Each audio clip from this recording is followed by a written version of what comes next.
What's good? It's your boy Fanon. All right.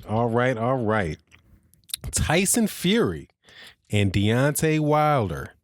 There is a chance that this fight can happen in December, and I think that is a great thing. Tyson Fury article had come out. I'm sure a lot of people have heard it by now, where Frank Warren said that if Tyson Fury comes through his next fight, well, then he would be willing to fight Deontay Wilder in the November-December timeframe. And of course, Deontay Wilder has been saying that he thinks that would be a good fight, he against Tyson Fury, in lieu of him having been able to unify all the belts with Anthony Joshua for one reason or the other, but in my opinion, mainly one reason, which is that they didn't want to fight. And I think that I think it's a really good thing for boxing. I would enjoy seeing that fight immensely. My understanding is that Tyson Fury would come over to the United States to face Deontay Wilder, and you can't ask for anything better than that out of Tyson Fury. Tyson Fury, I do believe, is this fight between Deontay Wilder and Deontay Wilder and Tyson Fury would be for the Lineal Heavyweight Championship of the world. I already believe that Deontay Wilder should be considered the Lineal Heavyweight Champion, and that is everything to do with Vitaly Klitschko and Vladimir Klitschko. It's not about what I think personally about Deontay Wilder, what I think personally about Tyson Fury. I like both those guys. This is a fight to me that is similar to the feelings that I would have about an Errol Spence Jr. Terrence Crawford bout. I like both of them, right? So to see both of those guys fight, Terrence Crawford and Errol Spence, I'm going to be real split. I have somebody that I believe is going to win, but the other guy, every other fight that he's ever had, I've wound up cheering for him. Every bout that I've seen Deontay Wilder fight, I've cheered for him and I've rooted for him. Every fight that I've seen Tyson Fury in, I've rooted for him and I've cheered for him. With the exception maybe of Steve Cunningham, because I think that might have been the second fight that I've seen with Tyson Fury, and I wasn't quite used to all that smack talking. But when he cuffed, he got a fan out of me once he cuffed Steve S.S. Cunningham and knocked him after he cuffed his head, pushed it to the side and hit him with a right hook. Man, I became a fan. I was like, wow, that was a wily veteran move there from the big man. And then of course, when he beat Vladimir Klitschko, it solidified it for me. I think very, very highly of Tyson Fury. I'm also have a tendency to sympathize with him for what he's gone through, whether it was, self-induced with alcohol and drugs and being stripped and that whole thing that was going on for several years. I've always, I supported him through it. So to see him taking on a challenge like this right away, I mean, it warms my heart as a boxing fan to see it, and my hats off to him for doing it.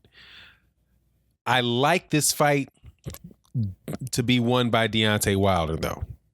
If this fight had been, 2 years ago, or, right after the Vladimir Klitschko fight, when Tyson Fury jumped into the ring with Deontay Wilder after, I can't remember, was Deontay Wilder beat, it was either Gerald Washington. I believe it was after the Gerald Washington fight, but I can't recall for certain which one it was after. But when Tyson Fury jumped in that ring and got in Deontay Wilder's face, that's the first time I ever saw Deontay Wilder taken back and being just a little bit hesitant. Like, it seemed like Deontay Wilder was looking at him like, man, this is a big old dude. Like he's not used to having a dude that big and that vocal in his face. But Deontay Wilder recovered pretty quickly, and they both jawed back and forth. But the thing I liked about Tyson Fury is that Tyson Fury came over to the United States to do that. And that showed a lot of character on Tyson Fury's part. But right now, where it is, with how busy Deontay Wilder has been, with him really getting over a big hurdle in Luis Ortiz, and that combined with where Tyson Fury is right now in his career, having taken that time off, having really just, gotten his weight back down. I'm sure in this next fight he'll look smaller than he was in the fight before. But I thought it would take him a year of staying busy really to get himself back, to close to where he was before he took his voluntary or involuntary hiatus, whatever the truth is, only Tyson Fury really knows. But right now, man, I got Deontay Wilder in this fight. Unless Tyson Fury really shows me something, amazing in his next one, I just think that, that fight, Tyson Fury's not somebody that really carries knockout power. And he's going to have to move. He's going to have to use very, very good movement to stay away from Deontay Wilder. And Deontay Wilder's tall enough where he's not going to have a hard time touching that dude's chin. Even though at 6'8", 6'9", man, that dude Tyson Fury's a big, big, big guy. But it would be it would be a fun fight. It would be a fun fight for the lead up. And the most important thing about it to me is that you will know for sure who the lineal champion is, which means you will know for sure who the heavyweight champion of the world is. If Deontay Wilder beats Tyson Fury, he becomes the heavyweight champion of the world. And it won't matter what anybody else has to say about it. There will not be any ifs, ands, or buts about it because of two reasons. One, he would be the lineal champion without a doubt. Number two, he would be, if you took lineal and extended that concept to individual belts, then the real champion, WBA champion who never got beat in the ring, the WBO champion who never got beat in the ring, the IBF champion who never got beat in the ring and never retired, and even that, IBO belt. Shout out to my man Angel Santos, Actual Facts Boxing. Shout out to that secondary belt, the IBO.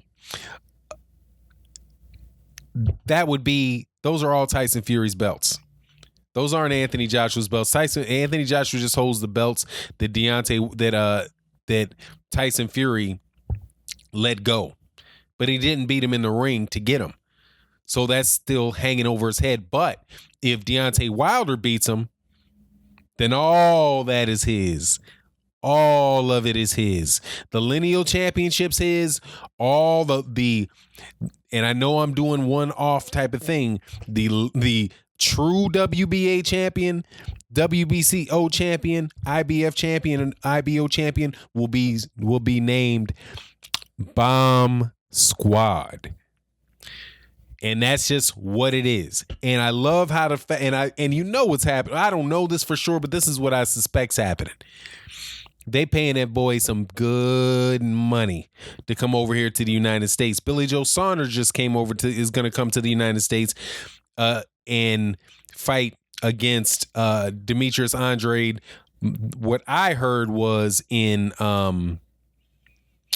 Providence, Rhode Island. That's my understanding. Was that it was in Providence, Rhode Island. I think it's the Dunkin' Donuts Arena. That sounds funny, but Dunkin' Donuts Stadium, whatever it is. But he's coming over. Billy Joe Saunders went to Canada to fight David Lemieux. And to have Tyson Fury come over to the United States, I think he fought Steve Cunningham in the United States.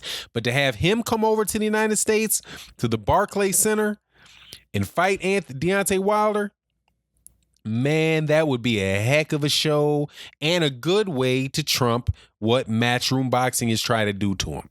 My theory behind what's going on with Eddie Hearn and this, and what he made some statements about Deontay Wilder, paying him $8 million to fight Dillian White, which is interesting because the money keeps going up.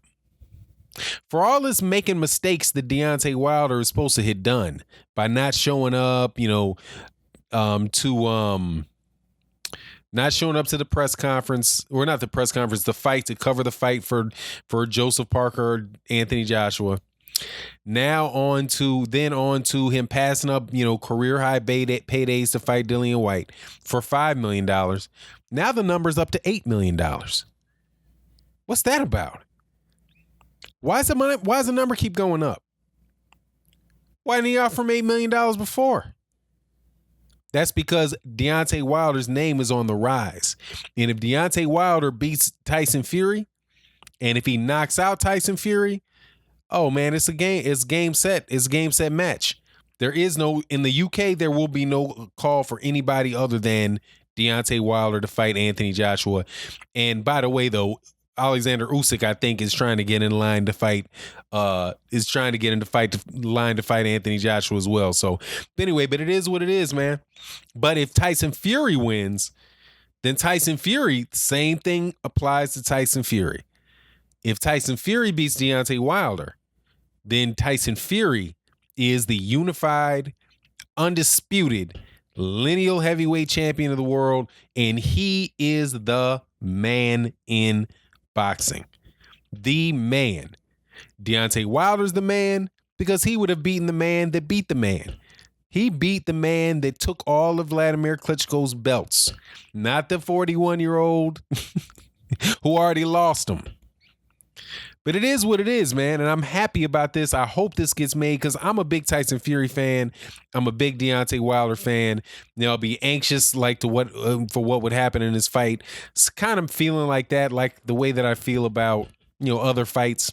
I don't seem like I'm the biggest. I know I don't sound like I'm the biggest Mikey Garcia fan in the world, but I like Mikey Garcia, and just Mikey Garcia in Errol Spence fits that way too. I'd rather see Mikey Garcia do what he's doing at 135, 140 pounds, and let me see Errol Spence Jr. and Terrence Crawford go through what happens at 147. But, sometimes your things, you don't get what you want. You got to go with the flow. But, hey, man, this would be a great power play to make this fight, and big power play on the part of Frank Warren, too. Frank Warren, Al Heyman, Shelly Finkel, Deontay Wilder, Tyson Fury, because there's another heavyweight out there, too. There's another heavyweight out there with Frank Warren, I do believe, and whose name is Daniel Dubois. Bringing Daniel Dubois to the United States to fight on the undercard would be a good look for that young man as well. So anyway, I hope that happens. And with that, I'm out. Peace.